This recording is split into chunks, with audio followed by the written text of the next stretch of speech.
অনেক তত্ত্ব উপাত্তর সাথে জিনের সম্পর্ক আছে। এটা আবার কেমন কথা? এটাও কোরআনেই আছে যে দুনিয়াতে যে ব্যক্তি শয়তান মানুষ শয়তান, তার সাথে জিন শয়তানের যোগাযোগ থাকে। বিশ্বাস করেন না? দুনিয়াতে যে ব্যক্তি মানুষ শয়তান, তার সাথে জিন শয়তানের যোগাযোগ থাকে। একটা হাদিসে এমনও পড়েছিলাম আমরা স্টুডেন্ট লাইফে, আল্লাহ রাব্বুল আলামিন যখন কোনো আদেশ নাজিল করেন তখন ফেরেশতারা সেটা নিয়ে ডিসকাস করতে থাকেন আসমানে, এবং জিন জাতি প্রথম আসমানের কিনারা পর্যন্ত পৌঁছে যায় এবং সেখানে গিয়ে কানে শ্রবণ করার চেষ্টা করে কি নিয়ে আলোচনা করা হচ্ছে। যদি কোনো একটা সংবাদ তাদের কান পর্যন্ত চলে আসে, তাদেরকে বিতাড়িত করার জন্য আল্লাহ রাব্বুল আলামিন উল্কাপিণ্ড ছোড়েন। ওখানকার ফেরেশতারা আছেন, তারা অগ্নিশিখা নির্বাপন করেন। সূরা সফফাতের প্রথম দিকে পড়ে দেখবেন।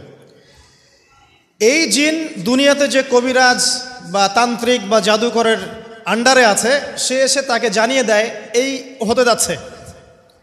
তখন সেই তান্ত্রিক এই সত্যটার সাথে আরও 100টা মিথ্যা জড়িয়ে জনগণকে বিভ্রান্ত করে। তখন তার কথা ফলে যায়, মানুষ মনে করে যে তান্ত্রিক অনেক বড় কিছু হয়ে গেছে। তো এগুলো সবই ফিতনা। যাই হোক, এই জিনের ব্যাখ্যা কিন্তু আমরা করতে পারছি না বিজ্ঞান দিয়ে। আমরা আত্মা কাকে বলে জানি না।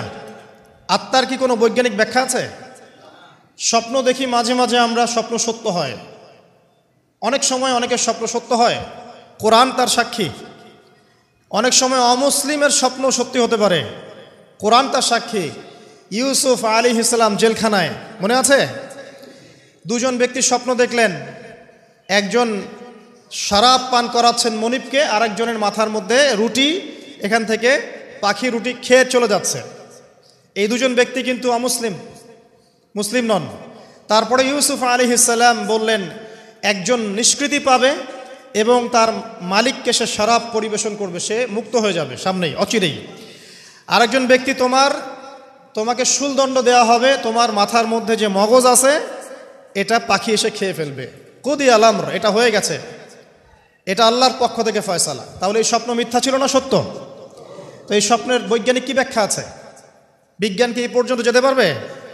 নাই। অতএব সব কিছুর বৈজ্ঞানিক ব্যাখ্যা খুঁজতে হবে না। নবী সাল্লাল্লাহু আলাইহি ওয়াসাল্লাম বলেছেন, নবী সাল্লাল্লাহু আলাইহি ওয়াসাল্লামের প্রতি দরুদ পাঠ করা হলে এই দরুদগুলো সংগ্রহ করার জন্যে এক শ্রেণীর ফেরেশতা আছেন, স্পেশাল ফেরেশতা, মালায়েকা। আর আমাদের সায়েন্স অবশ্য মালায়েকায় বিশ্বাস করে না, তারা জিন জাতিতেও বিশ্বাস করে না। যদিও বা নবী করিম সাল্লাল্লাহু আলাইহি ওয়াসাল্লাম বলেছেন এক শ্রেণীর স্পেশাল ফেরেশতা আছেন যারা দরুদগুলোকে সংরক্ষণ করেন। আমরা যে কথাগুলো বলছি রেকর্ড হয়ে যাচ্ছে না? আজকে থেকে 100 বছর 200 বছর আগে মানুষ এটা কল্পনা করতে পারত?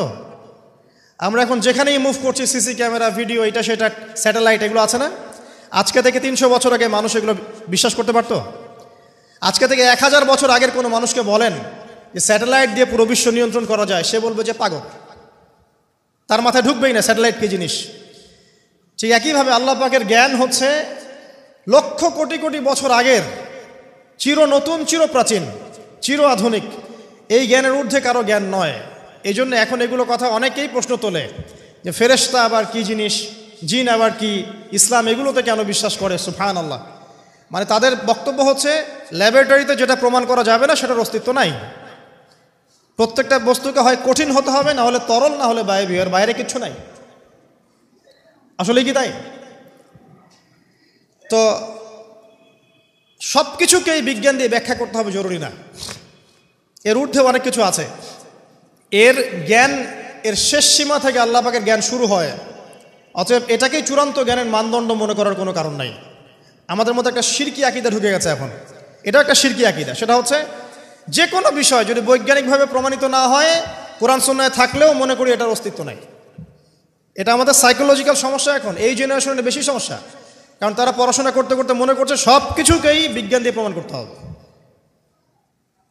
তুমি তো তোমার আত্মাকেই প্রমাণ করতে পারবে না। একটা মানুষ হাঁটছে রাস্তা দিয়ে, পড়ে গেল, ডেড, এরকম হচ্ছে না? তাহলে কি এমন ছিল তার দেহের মধ্যে, বের হয়ে চলে গেল, সে ডেড?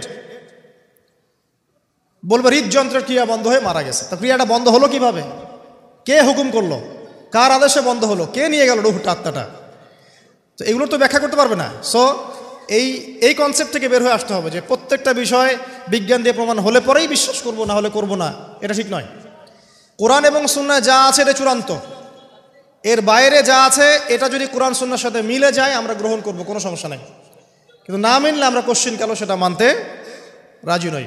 আসুন, নবী করিম সাল্লাল্লাহু আলাইহি ওয়াসাল্লাম বলেছেন এক শ্রেণীর স্পেশাল ফেরেশতা আছেন, মালায়েকা, নূরের তৈরি, আলোর তৈরি, আলো দিয়ে তৈরি, নূর দিয়ে তৈরি, যারা নিঃসন্দেহে আলোর বেগের চেয়ে বেশি বেগে ভ্রমণ করতে পারেন, নিঃসন্দেহে। আচ্ছা, তো তারা স্পেশালি এই দরুদগুলোকে সংগ্রহ করেন, দরুদ এবং সালাম এটাকে সংগ্রহ করেন, করে নবী সাল্লাল্লাহু আলাইহি ওয়াসাল্লাম পর্যন্ত পৌঁছে দেন। এরপর আল্লাহ রাব্বুল আলামিন, আল্লাহ সুবহানাহু ওয়া তাআলার ইচ্ছায় নবী করিম সাল্লাল্লাহু আলাইহি ওয়াসাল্লাম এর জবাব দিয়ে থাকেন। একটু চিন্তা করেন যে আপনি মনে করেন আল্লাহ রাসূল সাল্লাল্লাহু আলাইহি ওয়াসাল্লামের দরজায় দাঁড়িয়েছেন, কথার কথা মনে করেন যে তিনি জীবিত আছেন, কথার কথা।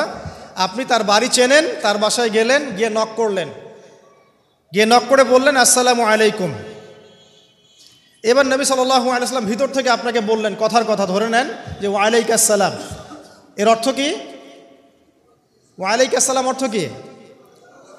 আপনার উপরেও শান্তি বর্ষিত হোক। আচ্ছা, আবার মনে করেন আপনি বাসার ভিতরে আছেন, আপনার বাসায় নবীজি এসেছেন সাল্লাল্লাহু আলাইহি ওয়াসাল্লাম, কথার কথা। এবার তিনি আপনার দরজায় নক করছেন, নক করে বলছেন আসসালামু আলাইক, তোমার উপর শান্তি বর্ষিত হোক।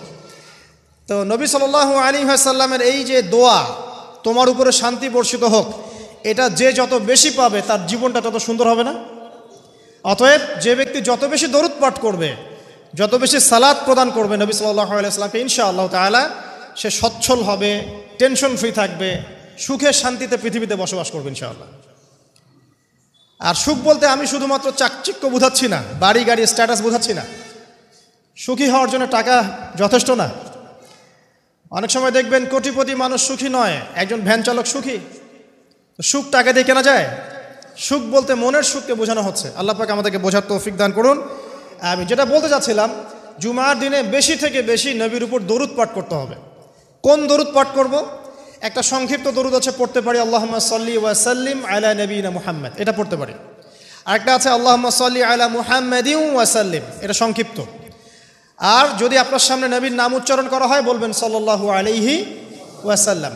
অথবা সবচেয়ে সেরা দরুদ হচ্ছে দরুদ ইব্রাহিম, আল্লাহুম্মা সাল্লি আলা মুহাম্মদ ওয়া আলা আলি মুহাম্মদ কামা সাল্লাইতা আলা ইব্রাহিম ওয়া আলা আলি ইব্রাহিম ইন্নাকা হামিদুম মাজিদ। আল্লাহুম্মা বারিক আলা মুহাম্মদ ওয়া আলা আলি মুহাম্মদ কামা বারাকতা আলা ইব্রাহিম ওয়া আলা আলি ইব্রাহিম ইন্নাকা হামিদুম মাজিদ। এটা প্রথম আমল, জুমার দিনে করবেন। এছাড়া প্রত্যেক দিন সকালে 10 বার এবং সন্ধ্যায় 10 বার করে দরুদ পড়বেন। তাহলে কি হবে? ইনশাআল্লাহ তাআলা আপনি, আমি, আমরা সবাই কিয়ামতের মাঠে নবী সাল্লাল্লাহু আলাইহি ওয়াসাল্লামের সুপারিশ পেয়ে যাব ইনশাআল্লাহ। সুপারিশ সম্পর্কে একটা হাদিস শুনিয়ে দেই, যথেষ্ট হবে ইনশাআল্লাহ। নবী সাল্লাল্লাহু আলাইহি ওয়াসাল্লাম বলেছেন, আমার উম্মতের যে ব্যক্তি, যে কোনো ব্যক্তি, নারী পুরুষ, সাদা কালো, বাঙালি, পাকিস্তানি, আফগান, সিরিয়ান, যেখানকার মানুষ হোক না কেন, যে কোনো ব্যক্তি, সে যদি শিরিক না করে মারা যায়, আল্লাহর সাথে শিরিক করে নাই, এই অবস্থায় মারা গেছে, নবী সাল্লাল্লাহু আলাইহি ওয়াসাল্লামের সুপারিশ তার উপর ওয়াজিব হবে ইনশাআল্লাহ। ইনশাআল্লাহ সে জান্নাতে যাবে যদি শিরিক না করে মারা যায়। অন্য যে কোনো পাপ আল্লাহ যাকে ইচ্ছা মাফ করতে পারেন। আল্লাহ পাক আমাদেরকে শিরিক মুক্ত আমল করার তৌফিক এনায়েত করুন, আমিন। জুমার দিনে দ্বিতীয় আমল হচ্ছে আপনাকে সূরা কাহফ তেলাওয়াত করতে হবে। এটা খুবই ইম্পর্টেন্ট একটা আমল। জুমার দিনে সূরা কাহফ অবশ্যই তেলাওয়াত করবেন। যদি পুরোটা তেলাওয়াত করতে নাও পারেন, কমপক্ষে প্রথম 10 আয়াত, শেষের 10 আয়াত তেলাওয়াত করবেন। ফজিলত, আল্লাহ রাব্বুল আলামিন আপনাকে মসিহুদ দাজ্জালের ফিতনা থেকেও বাঁচাবেন ইনশাআল্লাহ। আর এখন আমরা দাজ্জালের ফিতনা যুগেই বাস করছি, কোনো সন্দেহ নাই। প্রতিটা সেক্টরেই ফিতনা আছে, প্রতিটা সেক্টর। এই যুগে বসবাস করে যে ব্যক্তি মনে করে যে আমি ফিতনামুক্ত একটা পরিবেশে বসবাস করছি, এর চেয়ে অন্ধ ব্যক্তি পৃথিবীতে আর কেউ নাই। আপনি আল্লাহর নূর দিয়ে দেখেন, আপনি দেখবেন প্রতিটা সেক্টরেই ফিতনা, প্রতিটা সেক্টরে। হোক সেটা কালচার, হোক সেটা এডুকেশন, হোক সেটা ইকোনমি, পলিটিক্স, ওয়ার্ল্ড অ্যাফেয়ার্স, পরিবার, যে কোনো জায়গায় দেখবেন ফিতনা, প্রত্যেকটা জায়গায় ফিতনা। তো এই ফিতনার যুগে বসবাস করে যদি আমরা নিরাপদ থাকতে চাই, তাহলে সূরা কাহফ তেলাওয়াত করতে হবে। কমপক্ষে প্রথম 10 আয়াত, এবং শেষ 10 রাত। আল্লাহ পাক তৌফিক এনায়েত করুন, আমিন। আরেকটা আমল বলবো জুমার দিনে, সেটা হলো যে জুমার দিনে বেশি বেশি দোয়া করবেন আল্লাহর কাছে, কারণ এই দিনে দুইটা সময় আছে। এই